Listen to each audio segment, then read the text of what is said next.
Kimdir ekin uchun yer qidiradi, kimdir esa bor joyni ekinzorga aylantiradi.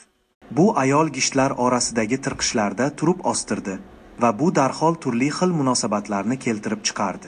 Odamlar shubha bilan qarashdi. Bunday ish qanday amalga oshishi mumkinligini so'rashdi. Ayol hech narsa demay, shunchaki yanada ko'proq ekin ekishda davom etdi. Bu safar u makkajo'xori, Xitoy karami, achchiq qalampir, baqlajon va hatto tarvuz ekdi. Shunda hamma chinakamiga hayratda qoldi. Hech kim bunday tor joylarda sabzavotlar shunchalik yaxshi o'sishiga ishonmasdi. Ammo hayrat bosilmasdan oldin, u yana bir qadam oldinga otdi va devor yoriqlarida ham o'simliklarni o'stira boshladi. Bu deyarli ishonib bo'lmaydigan hodisa edi.